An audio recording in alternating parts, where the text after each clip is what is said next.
에베소서 6장 10절부터 17절까지 말씀입니다. 에베소서 6장 10절부터 17절까지 우리 말씀 우리 다 같이 합독하도록 하시죠. 에베소서 6장 10절부터 17절까지입니다. 끝으로 너희가 주 안에서와 그 힘의 능력으로 강건하여지고 마귀의 간계를 능히 대적하기 위하여 하나님의 전신갑주를 입으라. 우리의 씨름은 혈과 육을 상대하는 것이 아니요 통치자들과 권세들과 이 어둠의 세상 주관자들과 하늘에 있는 악의 영들을 상대함이라. 그러므로 하나님의 전신갑주를 취하라. 이는 악한 날에 너희가 능히 대적하고 모든 일을 행한 후에 서기 위함이라. 그런즉 서서 진리로 너희 허리띠를 띠고 의의 호심경을 붙이고 평안의 복음이 준비한 것으로 신을 신고 모든 것 위에 믿음의 방패를 가지고 이로써 능히 악한 자의 모든 불화살을 소멸하고 구원의 투구와 성령의 검 곧 하나님의 말씀을 가지라. 아멘. 에베소서 6장 10절부터 17절까지 말씀으로 입으라 취하라 믿음으로라는 제목으로 하나님의 말씀 함께 나누도록 하겠습니다. 오늘 설교 목적을 먼저 말씀드릴게요. 오늘 설교 목적은 하나님이 우리를 위해서 전신갑주를 예비하셨다라고 성경은 기록하고 있잖아요. 하나님이 그 예비하신 전신갑주를 우리가 입고 취하게 하는데 오늘 설교 목적이 있습니다. 하나님이 예비하신 거니까 우리 입어야 되잖아요. 그런데 그것을 입는 것으로만 끝나는 것이 아니라 더 깊은 하나님의 마음을 발견했으면 좋겠어요. 그것이 뭐냐면 하나님이 그 전신갑주를 입으라라고 했을 때 하나님이 전제하신 조건이 하나 있거든요. 그러니까 아무나 누구나 와서 그 전신갑주를 취하라라고 말씀하신 것이 아니라 그 조건을 갖춘 믿음의 사람들, 그 조건을 갖춘 하나님의 백성들에게 너희들이 이런 조건을 갖췄으니 이제 전신갑주를 취하고 서라라고 말씀하고 계시거든요. 그 조건이 무엇인지 오늘 말씀을 함께 나눠보도록 하겠습니다. 이 조건이 왜 필요하냐면 하나님이 차별하시려고 우리에게 그 전신갑주를 입히시려고 서로 다름을 인정하기 위한 어떤 수단으로 이 조건을 거신 것이 아니라요. 우리가 전신갑주를 자칫 이 조건 없이 입으면 도구로 삼기 때문에 그렇습니다. 여러분, 믿음을 도구로 삼는다는 것처럼 무서운 일 없잖아요. 우리 전능하신 하나님을 믿는 그 믿음을 나의 욕심, 나의 욕망, 나의 바람을 이루기 위한 수단으로 쓰는 것만큼 교만한 일이 또 없잖아요. 그러니까 하나님이 그 조건을 갖추라고 말씀하고 계시거든요. 그래서 그 조건이 무엇인지 오늘 말씀을 통해 함께 보도록 하겠습니다. 그래서 그 조건을 갖추고 하나님이 예비하신 전신갑주를 취하고 입어서 이제 하나님이 하라고 하시는 일이 있거든요. 그게 뭐냐면 마귀의 간계 앞에 서라라고 말씀하고 있어요. 그래서 실제로 우리가 주님을 믿는 그 믿음이 그냥 교회 안에만 머물러 있는 믿음이 아니라 실제 하나님과 우리 사이를 이간하고 또 무너뜨리려고 하는 그 마귀의 간계 앞에 우리가 당당히 설 수 있는 주님의 군사들로 서게 하는데 오늘 설교의 목적이 있습니다. 우리 본문 12절 말씀을 우리 한번 같이 읽어보도록 할게요. 12절입니다. 시작.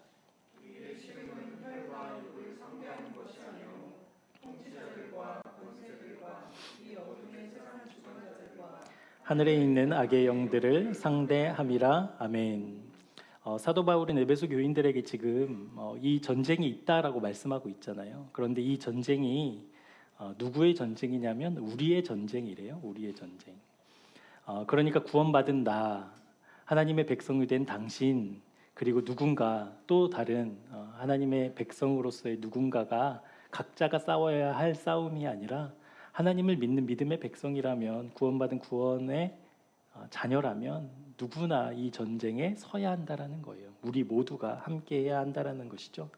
그래서 오늘 전신갑주 그리고 하나님이 말씀하신 그 조건 함께 나눌 때에 전제하고 있는 것은 나는 이 싸움에서 굳이 싸우지 않아도 되겠지가 아니라 우리 각자는 모두 이 전쟁에 어쩔 수 없이 모두 함께 해야 한다라는 사실, 그것을 전제하고 오늘 말씀을 여러분 들으셨으면 좋겠습니다. 에베소서 1장 3절에서 6절까지의 말씀, 에베소서 말씀을 계속 전하면서 가장 중요한 말씀 중에 하나라고 했는데 우리 이 말씀도 한번 찾아보도록 할게요. 에베소서 1장 3절에서 6절까지 말씀. 에베소서 핵심 구절과도 같은 말씀이거든요. 에베소서 기둥과도 같은 말씀인데 우리 에베소서 1장 3절에서 6절까지 말씀 우리 같이 한번 읽어보도록 하겠습니다. 시작.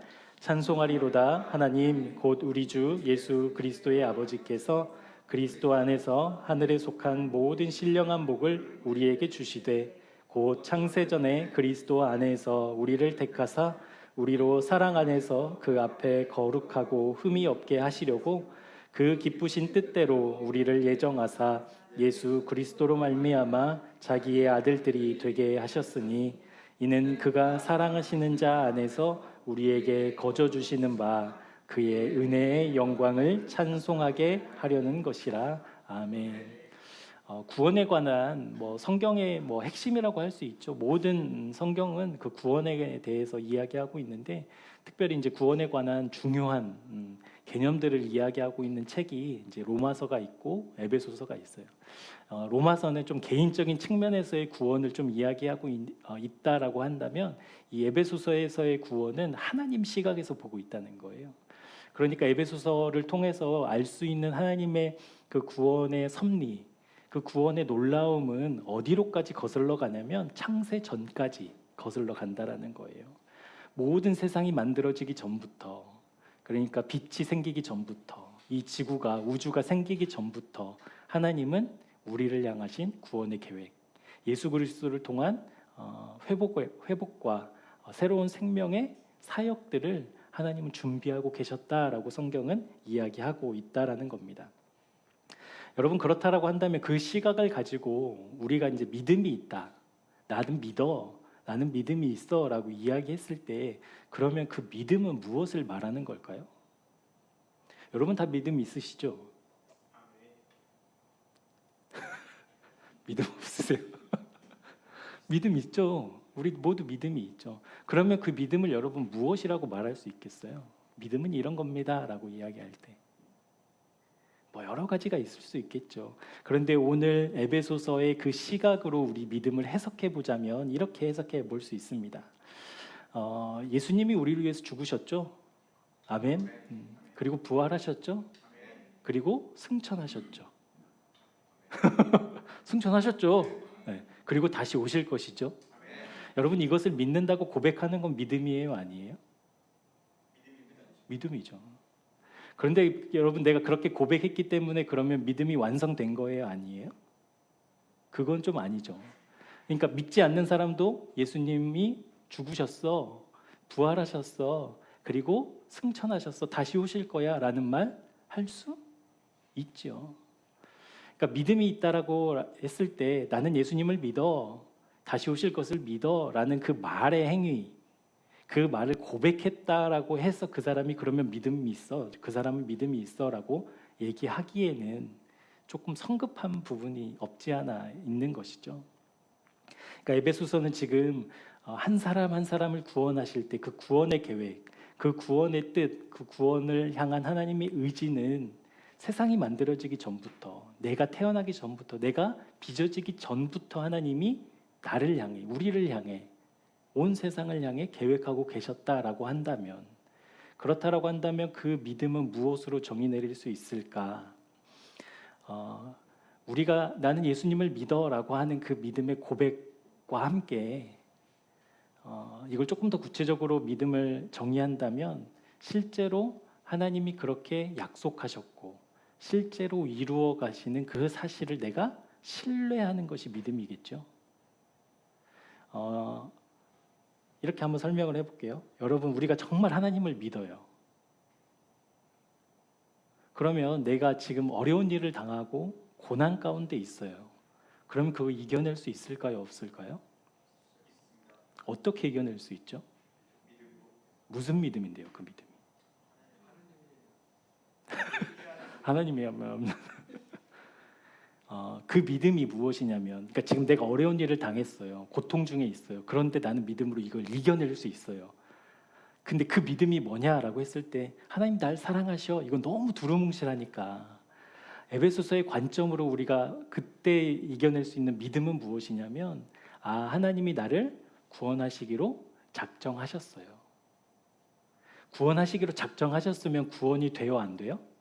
구원이 되죠. 근데 지금 나는 뭘 겪고 있어요? 고난을 겪고 있어요. 그러면 이 고난이 과정이에요, 결과예요? 과정이라는 것이 보인다라는 거예요. 이제 올림픽이 뭐 시작되고 뭐 많은 체육대회들 보면 운동선수들이 이렇게 훈련하잖아요. 여러분, 훈련을 싫다고 뛰쳐나간 운동선수는 없잖아요, 그렇죠? 근데 괴롭게 훈련하잖아요.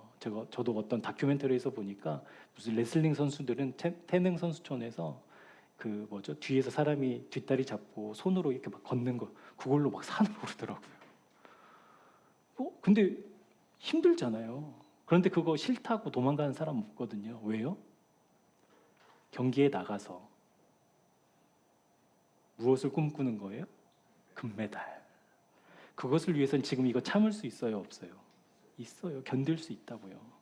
그러니까 우리의 믿음은 내가 하나님을 믿어, 날 구원해 주실 걸 믿어 라는 그런 소망에 두루뭉실한 것이 아니라 실제 나를 아시고 나를 사랑하시고 나를 구원하시는 그 하나님의 계획이 태초부터 있었기 때문에 반드시 나를 구원하시고야 마시겠다는 하나님의 그 약속을 신뢰하는 것, 그것이 믿음인 줄 믿습니다. 그래서 우리가 믿는다고 말하는 것에, 그리고 십자가를 안다라고 하는 것에 사실은 능력이 있는 것이 아니라 실제 태초로부터 나를 사랑하시는 그 주님을 우리가 신뢰할 때, 그 주님의 약속을 우리가 의지할 때 믿음은 힘을 갖게 되는 것이죠. 그렇기 때문에 지금 내가 당한 이 어려운 상황에서도, 문제 앞에서도 우리가 하나님, 나를 왜 이렇게 힘들게 하세요? 라는 그 원망보다 주님, 그렇죠, 이 시간도 주님 안에서 아름답게 빚어가실 것을 신뢰해요, 믿어요. 나를 구원하시기로 태초부터 계획하시고 다짐하셨던 그 하나님의 열심이 지금도 나에게 흐르고 있음을 믿어요 라는 그 믿음, 그 믿음으로 바로서는 주님의 백성들 되기를 축복합니다. 초대교회에 스데반 집사님이 계셨어요. 우리 너무나 잘 알고 있는 분이시죠. 이분은 은혜와 권능이 충만했다고 성경은 기록하고 있더라고요. 그리고 이 스데반 집사님이 그냥 그런 것만이 아니라 큰 이적도 많이 일으키신 분이에요. 이제 그것만 해도 사실은 인기가 많겠죠. 대단한 믿음의 사람이라고 할 수 있는데 성경은 한 가지를 더 이야기하고 있거든요. 지혜와 성령의 충만함으로 말씀을 가르친 분이세요. 여러분, 지금 그런 분이 우리나라에 한 분이라도 계신다면 어떤 일이 벌어질까요? 그 교회 수만 명 모이는 거 일도 아니죠. 아마 전국에서 막 다 달려갈 겁니다. 주일 예배로는 안 되니까 수요 예배, 화요 집회, 목요 성경 공부, 금요 철야 해가지고 모이는 예배마다 아마 사람들이 미어 터질 거예요. 그런데 그 집사님이, 스데반 집사님의 그렇게 권능을 나타내고 이적을 나타내고 하나님의 말씀을 담대하게 선포하고 가르치면서, 그러면 하나님의 영광이 막 드러나야 되는데 실상은 어떤 일이 벌어졌냐면 그것을 좋은 눈으로 바라보는 시각보다는 힘을 가진 유대 지도자들은 그것을 시기하고 질투했어요. 그래서 스데반 집사님을 이제 체포합니다. 눈에 가시라는 거죠.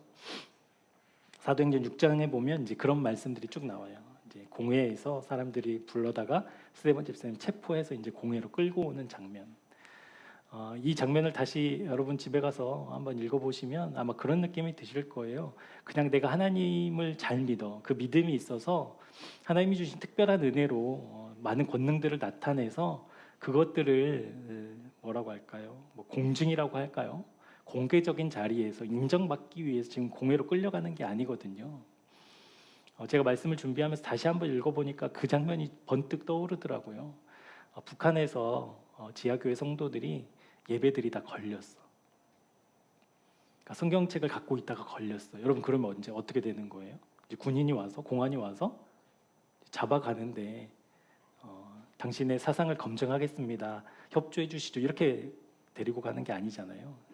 개 끌고 가듯이 끌고 가잖아요. 그러니까 그런 장면이거든요.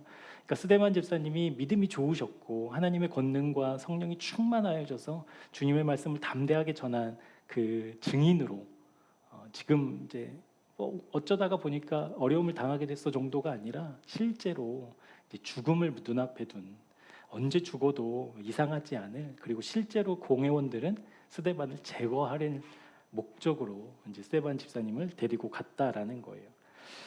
그렇게 죽음의 문턱 앞에 선 스데반 집사님의 상태가 이제 사도행전 6장에 나옵니다. 우리 한 말씀 찾아볼게요. 사도행전 6장 15절.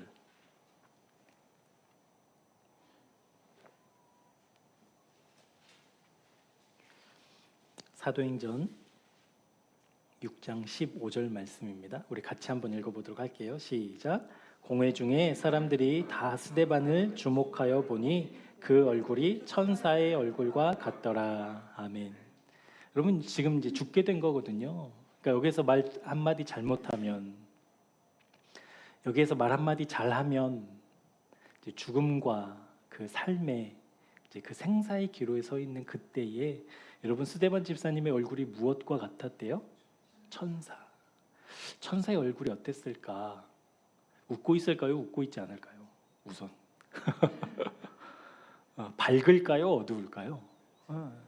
그러니까 그 얼굴로 지금 이 뭐라고 할까요? 절체절명의 순간에 지금 스데반 집사님이 섰다라는 거예요. 사랑하는 여러분, 무엇을 말씀드리려고 하냐면, 여러분 스데반 집사님에게 그러면 현실은 무엇이었을까?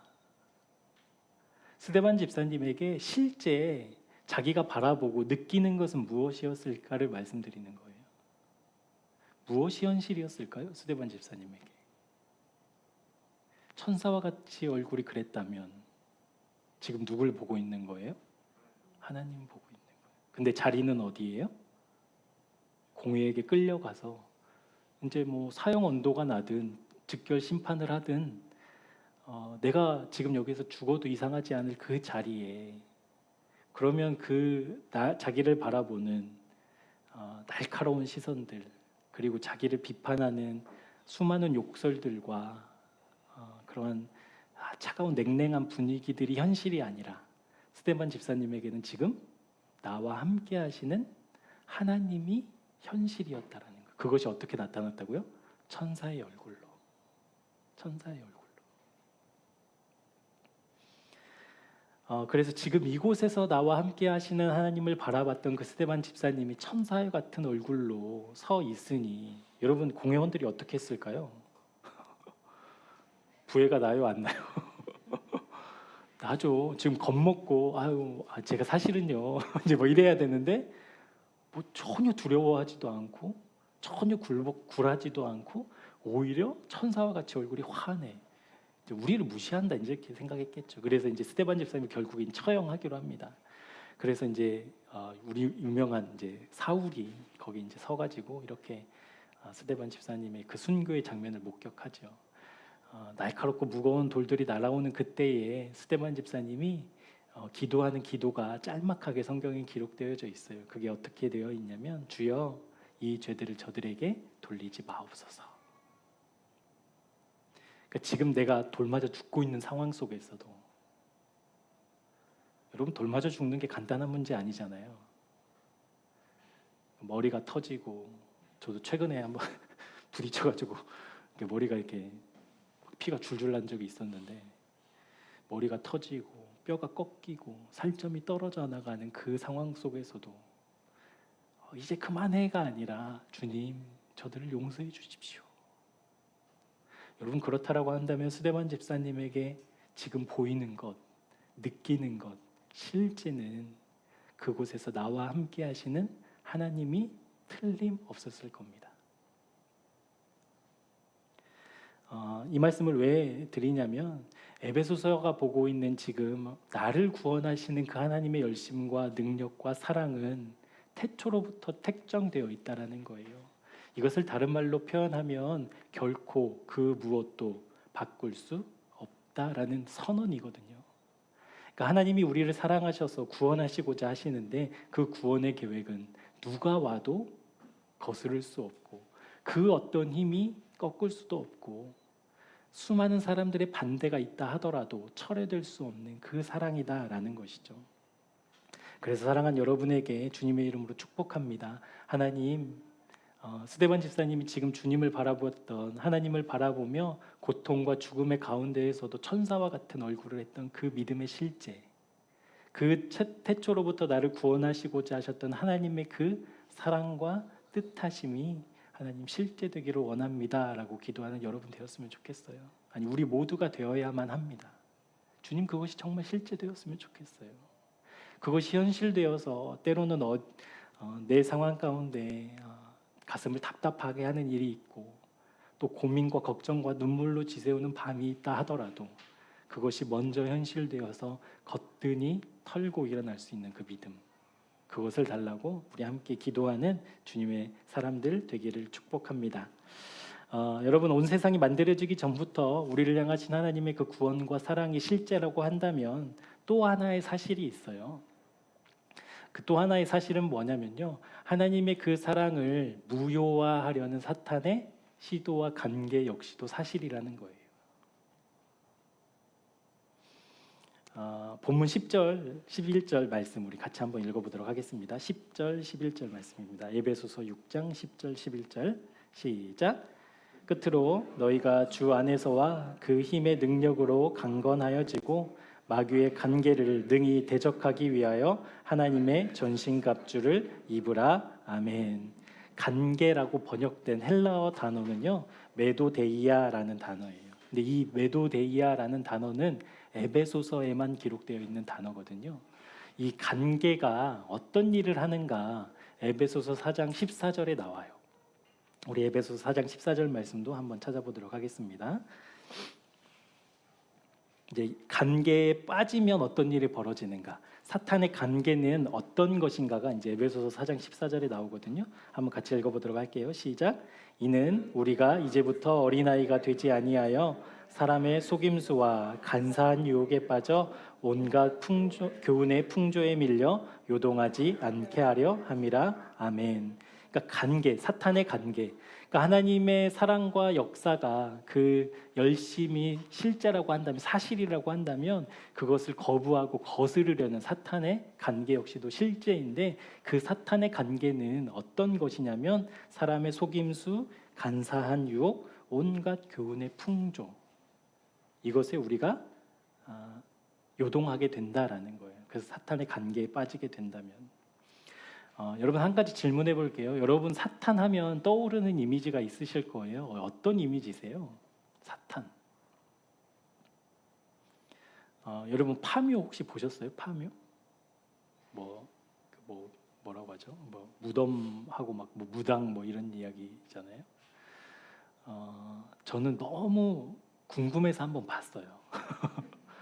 뭐가 궁금했냐면, 사람들이 1000만이나 되면 그러니까 뭔가 내용이 있겠지라고 해서 이제 봤거든요.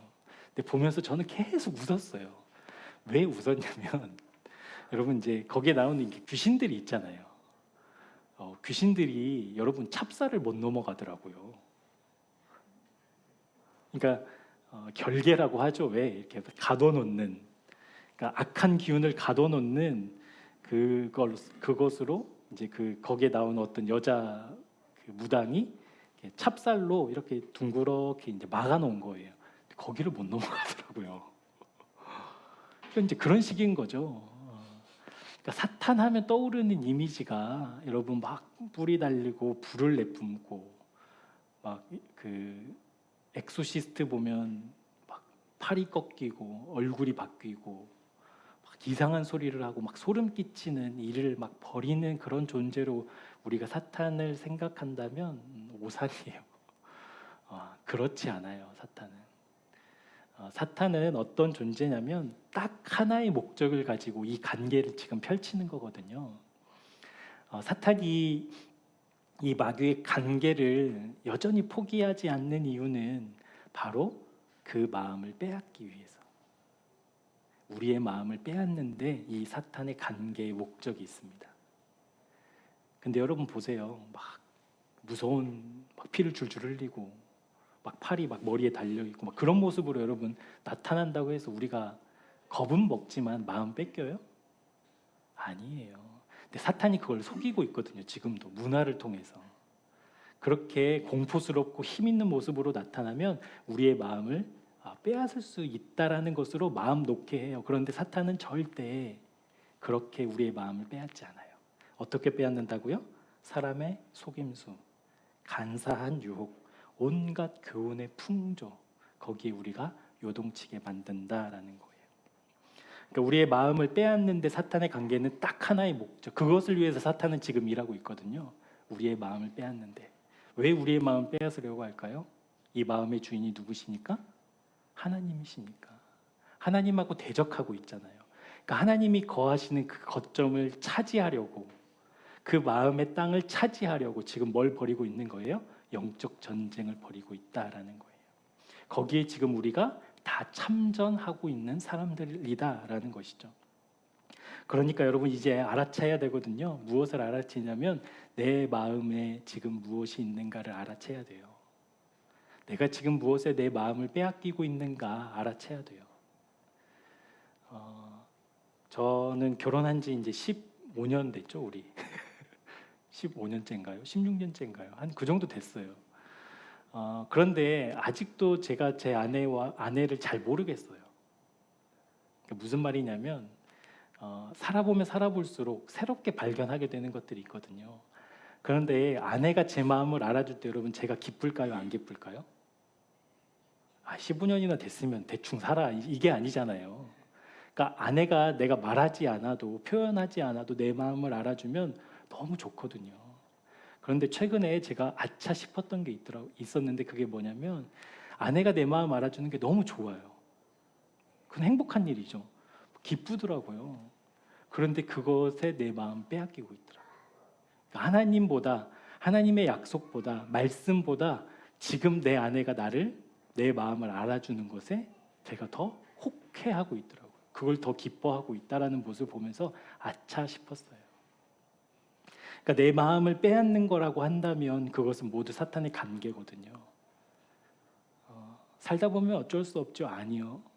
우리의 마음을 빼앗으려는 사탄의 관계예요. 세상의 풍조로도 우리의 마음 빼앗으려고 시도하는 것이 사탄의 관계라고요. 그렇기 때문에 사도 바울은 마귀의 그 관계, 그러니까 교묘하게 속이고 교묘하게 희석하는 그 사탄의 관계 앞에 우리가 그냥 설 수 없다라고 단언하고 있어요. 그냥 서면 우리는 100% 사탄의 밥이 되겠죠. 그래서 사탄의 관계 앞에 서기 위해서 사도 바울이 조건으로 내세우고 있는 것이 무엇이냐면 먼저 주님 안에 우리가 있어야 된다라고 말씀하고 있거든요. 여러분 우리가 주님 안에 있을 때 비로소 우리는 강해집니다. 아멘. 우리 힘으로 강해지는 게 아니에요. 우리는 주님 안에 거할 때 강해져요. 그리고 두 번째로 그렇게 주님 안에 거한 믿음의 사람들에게 마귀의 관계에 능히 맞서기 위해서 그 하나님이 예비하신 그 전신갑주를 입어야 된다, 취해야 된다라고 말씀하고 있거든요. 그러니까 우리가 전신갑주를 그냥 입고 취하는 것에 너무 집중한 나머지 내가 지금 주님 안에 있는가라는 그 점검이 사실은 좀 약해진 부분이 없지 않아 있죠. 그러니까 전신갑주의 이미지는 너무 선명한데 내가 주님 안에 있어야 되는 사람이라고 하는 것은 조금 희미하잖아요. 근데 이것이 지금 두 가지가 같이 가야 된다라고 사도 바울은 이야기하고 있습니다. 여러분 한번 생각해 보자고요. 전쟁이 벌어졌어요. 그러면 안 되지만 전쟁이 벌어졌는데 우리나라에는 최첨단 무기들이 있어요. 그리고 막 미군에서 막 세계 최고의 무기들을 다 갖다 줬어요. 그런데 정작 그 전쟁에 참전하는 병사들의 마음에 지금 두려움이 가득하면 여러분 그 전쟁은 첨단 무기가 있어도 결과는 뻔하겠죠. 그걸 제대로 쓸 수 없을 거예요. 그러니까 주 안에 없는 상태에서 내가 전신갑주를 아무리 잘 입고 취했다 하더라도 그것은 아무 소용 없는 거거든요. 지금 사도 바울이 그것을 이야기하고 있어요. 그러니까 조금 더 과격하게 좀 말씀해 보자면 우리가 전신갑주를 입어서 마귀의 관계를 맞서 싸울 군사로 준비되는 것보다 더 중요한 것은 우리가 주님 안에 거하고 있음을 확인해야 된다라는 거예요. 이것을 다른 말로 주님과 연합했는가? 지금 내가 주님과 십자가에서 함께 연합해 있는가? 이것이 더 중요하다라는 거예요. 그러니까 영적 전쟁에 참전해야 되는 믿음의 사람들은 가장 먼저 주님과 연합을 확인하는 것, 그 십자가에서 주님과 함께 연합해서 죽었음을 확인하는 것, 믿음으로 선포하는 것, 그것이 실제여야 한다라고 사도 바울은 이야기하고 있는 것이죠. 사랑하는 여러분, 여러분 주 안에서 강건해지기를 축복합니다. 주 안에 있을 때에만 우리 강해지거든요. 강건함이라고 번역된 헬라어 엔디나모오 엔디나모라는 그 강건함이라는 표현은 말 그대로 강해지다라는 뜻을 갖고 있거든요. 그런데 특징이 있어요. 이 단어는 언제나 쓰여질 때 수동태로 쓰여져요. 그러니까 무슨 의미겠어요? 우리가 애쓰고 노력하고 준비해서 갖는 힘은, 여러분 세상에서 그런 힘을 갖고 있는 사람 우리 성공했다고 이야기하잖아요. 박수 쳐주고 그 사람 따라가려고 하고 인기 있고. 그런데 성경에서의 그 강건함은 하나님이 공급해 주시는, 그러니까 십자가에서 주님과 연합한 사람만, 주님 안에 거한 사람만이 누릴 수 있는 나의 노력과 애씀이 아닌 강건함이라고 표현하고 있거든요. 그러니까 주님 안에 있을 때 우리는 비로소 강해지는데, 강건해지는데, 여러분 내 노력으로도 우리 강해질 수 있죠? 여러분 우리 마음 먹고 한번 강해지려고 하면 강해질 수 있어요? 없어요? 뭐 함정 있는 거 아니에요. 내가 마음 먹고 나는 강한 사람이 되겠어 하면 여러분 어느 정도 강해질 수 있죠. 할 수 있죠. 근데 여러분 이것이 얼마나, 그러니까 그 뭐라고 할까요? 그 허울 좋은 강건함인지 우리가 좀 깨달아야 되거든요. 한 가지 예를 들어볼게요. 여러분 2024년 시작하면서 세웠던 계획들 있죠. 그거 어디쯤에 있어요 지금? 말씀 한번 봐야지. 기도 하루에 1시간씩 해. 어디쯤에 있어요 지금? 네? 다짐했잖아요. 우리 새해 시작하면서 정말 올해는 한번 그렇게 살아보기로 결단했잖아요. 우리. 그런데 어디쯤에 있냐고요. 아마 기억도 잘 안 나시는 분도 많을지도 모르겠어요. 우리로부터 시작된 힘, 그런 거거든요. 그러니까 강해 보이는 것 같고 힘이 있는 것 같고 능력이 있는 것 같지만 실상은 그냥 좋은 포장지일 뿐이라는 거예요. 성경은 단 한 번도 우리의 노력과 애씀으로 너희들 강해진다, 강해져라 라고 말씀하고 있지 않거든요. 언제나 주 안에서 강건해야진다라고 말씀하고 있습니다. 우리 사무엘상 말씀 한번 찾아볼게요. 사무엘상 17장. 골리앗 앞에 선 다윗의 이야기거든요. 사무엘상 17장 45절에서 47절까지.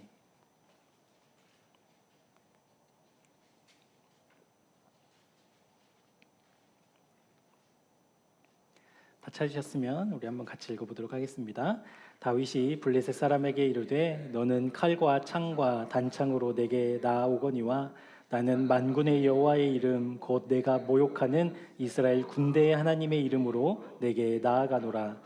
오늘 여호와께서 너를 내 손에 넘기시리니 내가 너를 쳐서 내 목을 베고 블레셋 군대의 시체를 오늘 공중의 새와 땅의 들짐승에게 주어 온 땅으로 이스라엘의 하나님이 계신 줄 알게 하겠고 또 여호와의 구원하심이 칼과 창에 있지 아니함을 이 무리에게 알게 하리라. 전쟁은 여호와께 속한 것인즉 그가 너희를 우리 손에 넘기시리라. 아멘.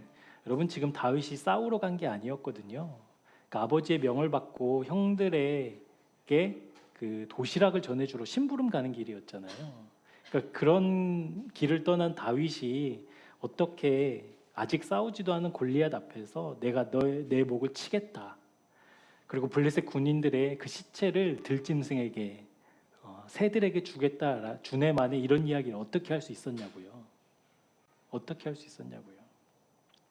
여러분 다윗이 이렇게 골리앗 앞에서 담대하게 하나님의 이름을 들고 물맷돌 5개만 들고 골리앗 앞에 설 수 있었던 이유, 잘 준비된 군사로서 간 게 아니라 아버지 심부름하다가 지금 맞닥뜨린 상황 속에서도 그 하나님을 고백할 수 있었던 이유는 다윗에게 그 하나님이 나의 하나님이었다라는 사실이에요. 나의 하나님.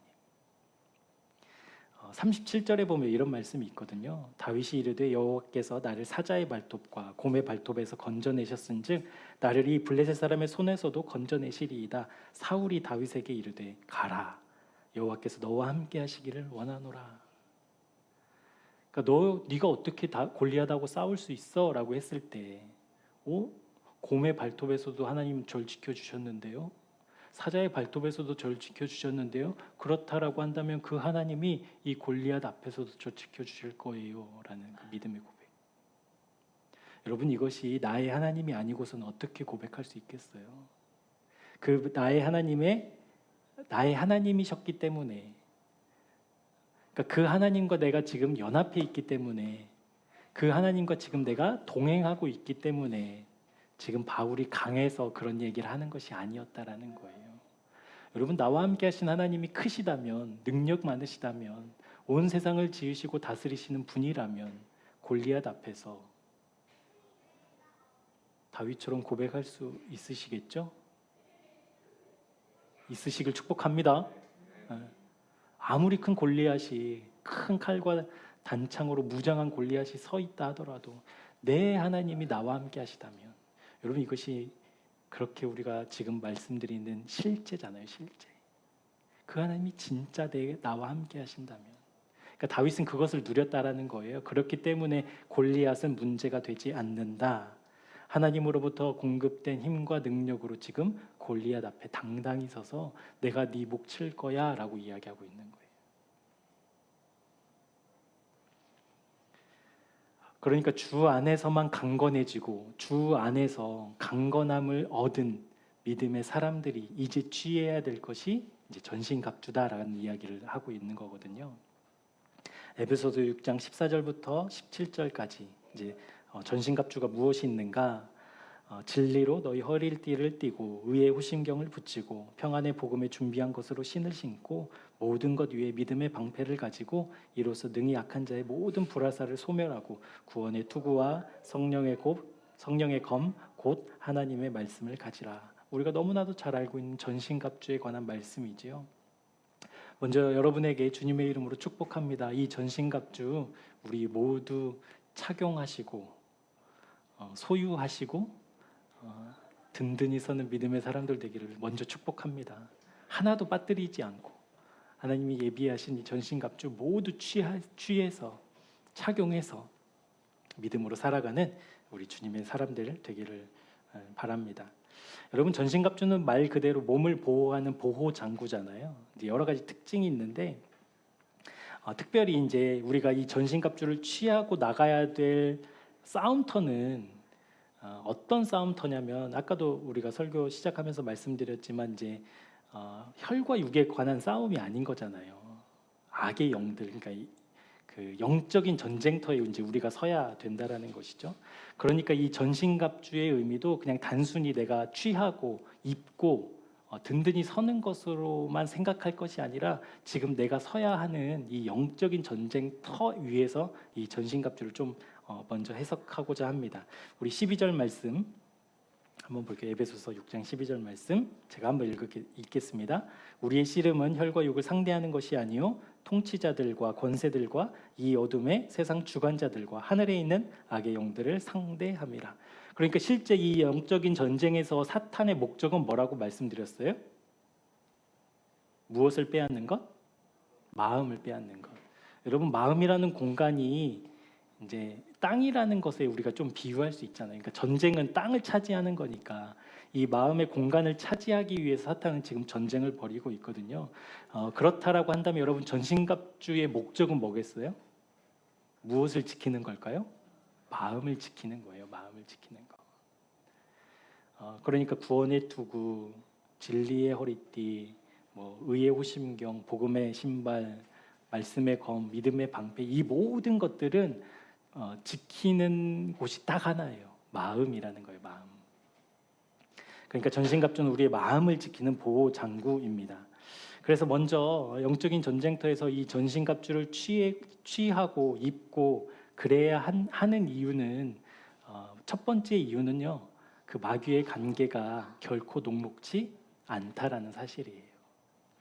여러분, 전쟁터에 싸워볼 만하다면 제가 만약에 여기 동네 아이들하고 이제 싸움이 붙어서 싸움하러 갈 때 이렇게 전신갑주 입고 나가면 돼요? 안 돼요. 초등학교랑 이제 저랑 싸우는데 막 칼 들고 막 방패 들고 막 이렇게 나가면 돼요? 안 돼요? 그건 치사한 거잖아요. 그런데 우리가 하나님이 구원의 투구부터 믿음의 방패부터 말씀의 검부터 모든 것을 다 완비하고 설하라고 한다라고 한다면 그 전쟁이 치열하다는 거예요? 아니라는 거예요? 치열하다는 의미거든요. 그러니까 사탄의 관계가 난 하나님 믿으니까 괜찮아 정도로 우리가 쉽게 넘어갈 일이 아니다라는 거예요. 우리를 보호해야 된다, 방어해야 한다는 것만큼 적의 공격이 치밀하고 강력하다는 의미입니다. 그래서 보통의 그리스도인들은 이미 영적 전쟁에서 하나님 승리하셨잖아요. 결과적으로는. 그렇기 때문에 뭐 굳이 우리가 더 싸워야 될 이유가 있나 해서 구원의 투구도 삐딱하게 쓰고 믿음의 방패도 땅을 질질 끌면서 끌고 지금 그렇게 신앙생활하면 안 된다라는 거예요. 결코 사탄의 마귀의 관계는 녹록지 않아요. 베드로전서 5장 8절입니다. 근신하라 깨어라 너희 대적 마귀가 우는 사자같이 두루 다니며 삼킬 자를 찾나니. 여러분 근신하다라는 단어는요 술 취하지 않는다, 정신 차리고 있다 이런 뜻이거든요. 그러니까 우리가 왜 술 취하고 정신 차리고 있어야 돼요? 마귀는 지금 우는 사자처럼 우리를 향하여 달려오고 있기 때문에 그렇다라는 거예요. 이미 진 전쟁, 그럼에도 불구하고 사탄은 그 패배를 인정하지 않고 있어요. 언제 인정할까요? 사탄은 우리 주님 다시 오실 때. 아멘. 그때까지는 절대 포기하지 않아요. 마귀의 관계는 절대 쉬지 않아요. 계속 우리를 넘어뜨리려고 할 겁니다. 오노다 히로라는 그 일본인군 장교, 제가 어느 설교 때 한번 예화로 들었는데 이제 세계 2차 대전이 끝났는데 필리핀에 주둔하고 있었던 이 일본군 장교는요 그것을 받아들이지 못해요. 그러니까 미군이든 일본군이든 이제 그 비행기에서 호해를 뿌리잖아요. 전쟁이 끝났다고, 일본이 패망했다고 호해를 뿌리는데 그것을 보고도 믿지 않아요. 우리 일본 대제국 일본이 패배할 리가 없다. 그러면서 칼을 갈고 준비해서 전쟁이 실제 끝났음에도 불구하고 이 사람은 이제 필리핀 사람들을 막 학살하고 막 그런 일들을 벌이거든요. 그래서 몇 년이 있다가 이제 발견이 돼요. 한 숲에서. 근데 그 사람의 군복은 반듯하게 칼은 녹슬지 않은 상태로 전쟁을 혼자 치르고 있었던 거예요. 그러니까 꼭 마귀가 지금 그렇다는 거예요. 이미 전쟁은 끝났어요. 영적인 전쟁은 하나님이 이미 승리하셨어요. 그럼에도 불구하고 우리가 전신갑주를 입고 마귀의 관계 앞에 바른 자세로 서야 되는 이유는 마귀는 아직 포기하지 않았다라는 거예요. 딘 셔만이라는 성경학자가 있습니다. 이 성경학자가 쓴 영적 전쟁이라는 책이 있거든요. 여기에서 사탄의 관계를 이 딘 셔만은 어떻게 이야기하고 있냐면 마귀는 결코 정정당당하게 싸우지 않는다. 마귀에게 자비를 조금도 기대하지 말라. 마귀는 무자비한 존재다. 이렇게 경고하고 있어요. 마귀가 막 불을 내뿜으면서 피 줄줄 흘리고 안 나타난다니까요. 하나님께서 우리에게 전신갑주를 입어야 된다, 취해야 된다, 당당하게 서야 맞서야 된다라고 이야기하신 이유 여러분 좀 아시겠죠? 결코 우리가 마음 놓을 수 없거든요. 그러니까 하나님을 못 믿어서가 아니라 사탄의 그 공격에 우리가 멍하니 있으면 다 쓰러지는 존재. 그렇기 때문에 지금 깨어서 전신갑주를 취하고 입고 능히 맞서라라고 권면하고 있다라는 것이죠. 전신갑주를 입어야 되는 두 번째 목적은요. 이것은 우리의 전신을 보호하기 때문에 그렇습니다. 이것을 영적으로 조금 표현해 보자면 여러분 우리 몸에서 중요하지 않은 곳이 있어요, 없어요? 없어요. 중요하지 않은 곳이 없어요. 모든 것이 중요해요. 우리 몸에서 중요하지 않은 곳이 없다라는 그 의미는 여러분 우리 몸 중에 하나가 아프면 온몸이 영향을 받죠? 여러분 손가락 하나 이렇게 삐끗해가지고 쓸 수 없으면 이제 먹는 것도 이제 힘들잖아요. 그러면 발 하나 삐끗해가지고 잘 걷지 못하면 좀 괴롭잖아요. 그러니까 우리가 어떤 한 부분에서 마귀와의 관계에 맞서 싸우다가 어떤 한 부분이 예를 들어 공격을 당한다면 온 몸이 다 영향을 받는다라는 거예요. 이 말씀을 한번 찾아볼게요. 우리 고린도전서 12장 말씀입니다. 고린도전서 12장 26절에서 27절. 고린도전서 12장 26, 27절. 같이 읽어볼게요. 시작. 만일 한 지체가 고통을 받으면 모든 지체가 함께 고통을 받고 한 지체가 영광을 얻으면 모든 지체가 함께 즐거워하느니라. 너희는 그리스도의 몸이요 지체의 각 부분이라. 여러분, 마귀는 무자비한 존재니까 약한 곳 공략하겠죠. 그렇다라고 한다면 우리 교회, 그러니까 주님의 몸된 교회로 지체로 부르심을 받은 우리들의 약한 부분은 사탄이 공격하겠죠. 그러기 그 사탄의 공격으로부터 우리가 방어하기 위해서 뭐가 지금 필요할까요? 서로 돌보아 주는 것이 필요하죠. 약한 사람들이 약하지 않도록, 약한 사람들이 강해질 수 있도록, 주 안에 거할 수 있도록 안내하고 기도하고 중보하며 격려하는 것, 그것이 필요하잖아요. 그래서 사도 바울은 로마서 15장 1절에도 이렇게 권면하고 있어요. 믿음이 강한 우리는 마땅히 믿음이 약한 자의 약점을 담당하고 자기를 기쁘게 하지 아니할 것이라. 그러니까 믿음이 강한 우리가 담당해야 될 부분은 우리가 강하니까 우리를 믿고 따라와가 아니라 약한 사람들의 그 약점을 담당하는 것이 믿음이 강한 사람들의 몫이래요. 그것을 다른 말로 표현하자면 지금 전신갑주를 입었어요. 그런데 어떤 부분이 지금 취약해. 그래서 사탄의 공격을 막 받고 있어. 그러면 너 왜 이렇게 약해? 왜 이렇게 의지가 없어? 왜 이렇게 믿음이 없어? 그래서 왜 이렇게 공격당하는 거야? 힘 좀 내. 우리 좀 불편하지 않게. 이게 아니라 마땅히 그 부분에 가서 그 약함을 담당해 주는 것. 그것이 전신갑주의 의미라는 겁니다. 그러니까 여러분, 전신갑주는 어떤 의미가 있냐면요. 온 몸을 위해 기도하는 것. 온 몸을 위해 기도하는 것. 그러니까 교회로 치자면 믿음이 약한, 연약한 형제 자매들을 위해서 중보하는 것. 그것이 바로 전신갑주의 의미입니다. 우리 몸 중에, 우리 지체 중에 의미 없고 필요 없는 부분이 없으니까 혹시나 약한 부분, 믿음이 연약해서 지금 하나님의 말씀이 들리지 않는 믿음의 지체가 있다면 그 사람을 위해서 책망하기 전에 중보하고 격려하고 우리 하나님 안에 거하자고 손잡고 같이 이끌고 갈 수 있는 그 사랑의 공동체가 되어야 한다라는 것이죠. 그래서 여러분, 매일 우리 말씀 카드, 말씀 기도 그거 열심히 하자고 말씀드렸잖아요. 특별히 교회를 위한 기도, 그리고 여러분 목회자를 위한 기도도 꼭 빼놓지 않고 해주셨으면 좋겠어요. 목사가 교회의 주인이어서가 아니거든요. 목사가 힘이 있고 지도력이 있어서 나는 기도를 좀 안 하고 받아야 되겠다, 그런 의미가 아니거든요. 여러분, 목사가 건강하면 누가 좋을까요? 우선은 우리가 좋죠. 먼저는 우리가 좋죠. 우리가 건강하면. 그러면 우리가 건강해지면 여러분에게 유익한 거거든요. 그러니까 그것을 목사라고 국한시킬 것이 아니라는 거예요. 만약에 우리 셀 중에 어떤 한 사람이 믿음이 지금 막 약해져 가고 있어. 시험에 막 들려고 해. 근데 그 사람이 믿음으로 강건해지면 누가 좋을까요? 1차적으로는 자기가 좋겠지만 결국에 믿음이 좋은 그 사람을 통해서 우리가 건강해지는 거거든요. 그러니까 서로를 위한 기도, 이것은 선택이 아니라 필수라는 거예요. 전신갑주를 입고 온 몸이 보호받아야 하는 것처럼 서로 돌보아주고 약한 부분을 책망하고 비판하고 판단하기 전에 사랑으로 격려하고 기도하는 그런 믿음의 공동체 되었으면 좋겠습니다. 전신갑주의 마지막 특징은요, 우리가 전신갑주하면 다 쓸 수 있는 것 같지만 실제로는 믿음만 쓸 수 있어요. 믿음만 쓸 수 있어요. 전신갑주로 언급된 6가지 중에 오직 우리가 믿음만 쓸 수 있거든요. 나머지는 입고 취하고 드는 거예요. 어떻게 하라라고 말씀 안 나와 있어요. 말씀의 검을 휘둘러라 뭐 이렇게 말씀하고 있지 않고 가져라, 입어라, 취해라. 그런데 믿음은요, 능히 사탄의 불화살을 소멸해라 라고 말씀하고 있어요. 16절 말씀입니다.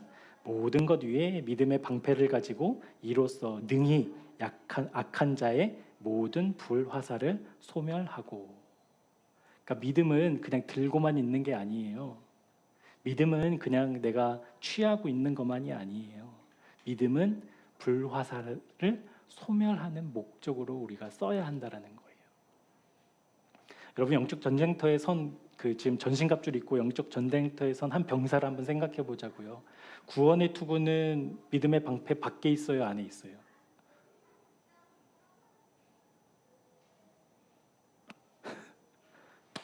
자, 한 병사가 이제 믿음의 전신갑주를 다 취했어요.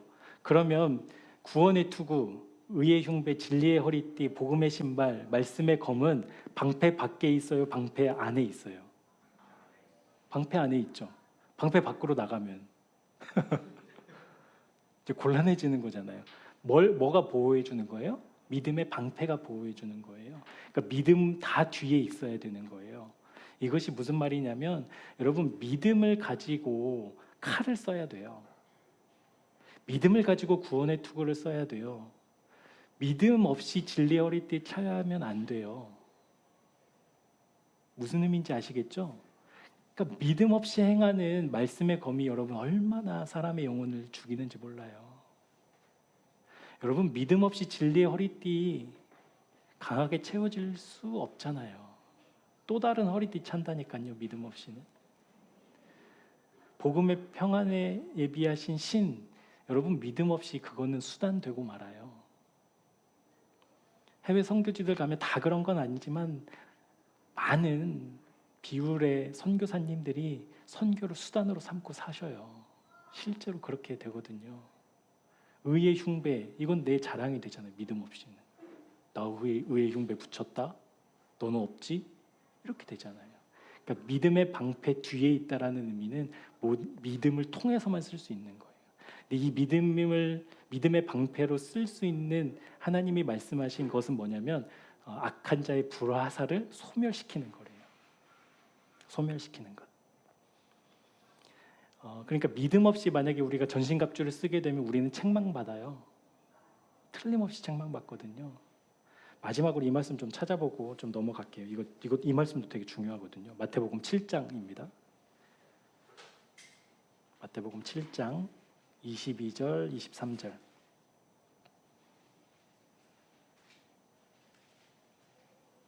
마태복음 7장 22절, 23절. 여러분 뭐 가능하시면 빨간 줄로 쫙쫙 해놓고 형광펜으로 쫙쫙 해놓고 너무 중요해요. 이 말씀.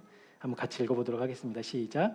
그날에 많은 사람이 나더러 이르되 주여 주여 우리가 주의 이름으로 선지자 노릇하며 주의 이름으로 귀신을 쫓아내며 주의 이름으로 많은 권능을 행하지 아니하였나이까 하리니 그때 내가 그들에게 밝히 말하되 내가 너희를 도무지 알지 못하니 불법을 행하는 자들아 내게서 떠나가라 하리라. 여러분 믿음 없이 말씀 휘두르면 이 책망 받아요. 말씀 없이 복음의 신발 신고 멋대로 돌아다니면 이 책망 받는다고요.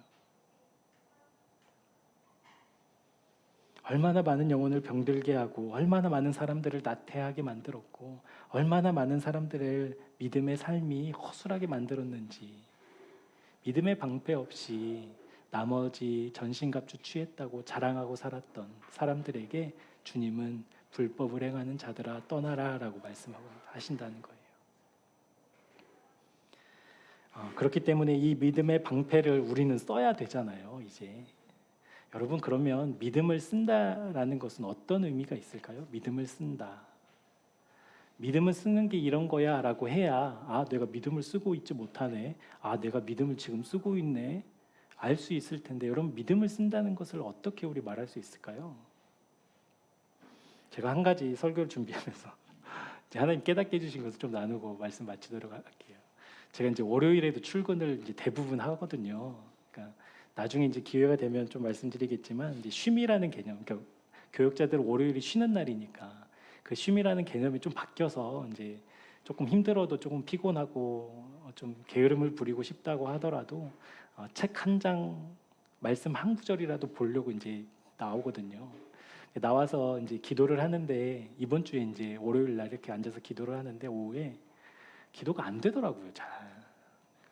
기도가 잘 안 되고 막 이런저런 생각도 나고 좀 졸린 것 같기도 하고 그래서 왜 그런가 이제 생각을 해보니까 저 혼자 있잖아요.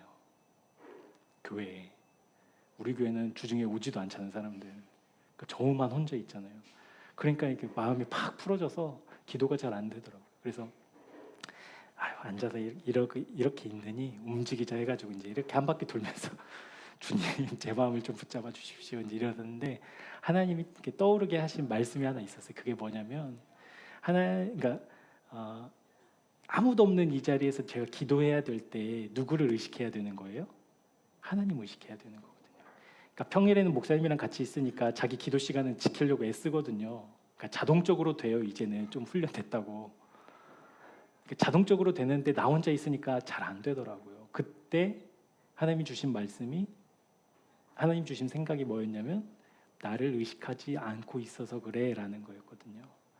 그러니까 여러분 믿음을 쓴다라는 것은 하나님을 의식하는 거예요. 내가 지금 믿음을 쓰고 있어 라고 얘기할 때는 나는 지금 주님 의식해 라는 거거든요. 여러분 나 혼자 있을 때에도 나를 주목하시는 주님을 바라보는 것, 그 주님을 의식하는 것, 그것이 믿음을 쓰는 것. 여러분 실제되기를 축복해요. 아무도 없어도 다음 주에는 주님 꼭 성공하고 싶습니다. 월요일에 아무도 없어도 나를 바라보고 주목하시는 그 주님께 그 주님을 의식하는 것, 그것이 믿음을 쓰는 것이거든요. 여러분 돈은 믿음 써야 돼요? 안 써야 돼요? 어떻게 써야 돼요? 돈을 쓸 때 누구를 의식해요? 하나님 의식하는 것. 돈을 쓸 때 다른 사람 의식하거든요. 내가 이 돈 쓰면 다른 사람들이 날 멋지게 보겠지? 우리 강성국 집사님 아침에 저희 경건회가 있어서 갔다 왔는데 미국에는 1,000불짜리 햄버거가 있대요. 드셔보셨어요? 1,000불짜리 햄버거. 그거 왜 먹어요, 여러분? 자랑하려고. SNS 사진 찍어서. 맞죠? 자랑하려고. 여러분 사람들이 명품 왜 둘러요? 왜 좋은 차 타고 외제차 타고 싶어 해요? 왜 나 대기업 가고 싶어 해요? 무엇을 의식하는 거예요? 하나님 의식하는 게 아니라니까요. 그거는 믿음을 쓰는 게 아니에요. 설사 그 사람이 교인이라 하더라도. 여러분 자녀 기를 때 누구 의식해야 돼요? 하나님 의식해야 돼요. 자녀를 통해서 내가 못다 이룬 꿈을 이루어야지. 이건 믿음 쓰는 거 아니잖아요. 내가 못 이룬 꿈 자녀를 통해서 이루어야지. 이건 아니잖아요. 자녀를 통해서 일하실 하나님을 의식하는 것, 그것이 자녀를 기를 때 우리가 하나님께 믿음을 쓰는 거예요. 우리 삶의 모든 영역에서 믿음을 쓴다는 것에 대한 그 개념, 우리 확고하게 섰으면 좋겠어요. 어떤 곳에서든지, 어떤 환경에서든지, 어떤 순간에든지 우리가 아까 찬양 불렀던 날마다 그 주님 의식하는 것, 그것이 믿음을 쓰는 삶이거든요. 그래서 이 믿음의 방패를 가지고 불화살을 소멸한다는 의미가 어떤 의미가 있냐면 지금 막 전쟁에서 마귀가 막 불화살을 써요. 여러분 불화살은 특징이 있잖아요. 그냥 화살에 맞아 죽는 게 아니라 어떻게 되는 거예요? 이제 번져나가는 거잖아요. 막 번져나가는 거거든요. 불화살이 떨어지면. 그런데 믿음의 방패를 들고 불화살에 막힌, 그러니까 불화살을 막아낸 그 믿음은 지금 확산되지 않는다라는 의미예요. 왜 확산되지 않냐면 내 시각이, 내 의식이 지금 누구를 의식하는 거예요? 하나님을 의식하고 있어서. 이러면 어떡하지? 이런 일이 터졌네? 그렇다면 앞으로는 이런 일이 벌어지겠네? 이것은 주님을 의식하는 게 아니니까. 어떤 일이 터져도 내가 주님을 의식한다고 한다면 이 일은 이 일대로 남아있는 것이지 이 일이 확산되고 번져서 우리의 삶을 집어삼키지 못한다라는 의미. 우리 주님을 의식하며 사는 우리 새생명교회 교우들 되시길 주님의 이름으로 축복합니다. 그것이 믿음을 쓴다라는 거거든요. 믿음의 방패를 쓴다라는 거거든요. 더 이상 확산되지 않도록 꼬리에 꼬리를 무는 생각들에 잠 못 자는 우리들에게 주님 의식하라고, 그 주님만이 답이라고. 그래서 사탄의 관계의 불화살을 막는 실제 믿음의 승리가 여러분의 삶 가운데 확인되는 놀라운 은혜 가득하기를 주님의 이름으로 축복합니다. 기도하겠습니다. 치열한 영적 전쟁터에 우리를 그냥 내버려 두지 않으시고 주 안에 거함으로 강건하게 하시는 주님을 찬양합니다. 우리를 위해 친히 전신갑주를 예비하신 주님, 우리 모두가 주님 안에서 전신갑주로 무장한 주님의 군사되어 이 영적 전쟁터에서 주님의 인도하심과 다스리심을 실제 누리는 은혜 허락해 주옵소서. 삶의 여러 문제와 상황 속에서도 결코 우리의 마음을 빼앗기지 않기 원합니다. 오직 우리 마음의 주인 되신 주님께 온 마음을 들여 하늘의 평안과 기쁨과 만족이 실제되게 하여 주옵소서. 믿음은 쓰는 것이라고 하셨습니다. 그리고 믿음을 쓴다는 것은 어떤 상황과 환경 속에서도 날 사랑하시는 주님을 의식하는 것이라 말씀하셨습니다. 날마다 영적 전쟁터에서 믿음을 쓰는 우리 모두가 되게 하여 주옵소서. 예수님의 이름으로 간절히 기도합니다. 아멘.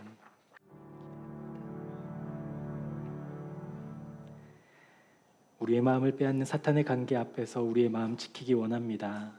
내 마음에 언제나 주님 계심으로 우리의 마음을 빼앗는 사탄의 불 화살을 믿음의 방패로 막아내는 영적 전쟁에서의 승리를 누리고 싶습니다. 우리의 노력이 아닙니다. 우리의 애씀이 아닙니다. 오직 주님 안에 있는 자에게 주시는 하나님의 강함 때문입니다. 그러하오니 날마다 순간마다 주님 안에 거하기를, 십자가에서 주님과 연합하기를 기도하는 우리 모두가 되게 하여 주옵소서. 특별히 하나님께서 예비하신 전신갑주를 취하는 우리 모두가 되기를 원합니다. 그 전신갑주를 입은 내가 되게 하여 주옵소서. 그리하여 나를 부르신 삶의 모든 자리에서 주님의 군사로 넉넉히 살게 하여 주옵소서. 사랑하는 주님, 우리 각자에게 믿음 부어 주옵소서. 그 어떤 상황 속에서도 만세 전부터 택하시고 계획하신 그 사랑을 신뢰하는 믿음 허락해 주옵소서. 그 믿음으로 언제나 주님을 기뻐하기 원합니다. 그 믿음으로 우리 앞에 놓인 많은 문제를 찬송 부르며 넘어가고 싶습니다. 주님, 우리 교회가 그런 교회 되게 하옵소서. 우리 구주 예수 그리스도의 은혜와 하나님 아버지의 측량할 수 없는 사랑하심과 가장 좋은 것을 주시는 성령님의 역사가 믿음의 전신갑주를 취하고 실제 영적 전쟁터에서 사탄의 불 화살을 소멸하는 승리를 누리며 믿음으로 살아가기 원하는 주님의 사람들과 우리의 가정과 삶의 모든 영역 위에 지금부터 영원토록 함께 하옵시기를 간절히 축원하옵나이다. 아멘.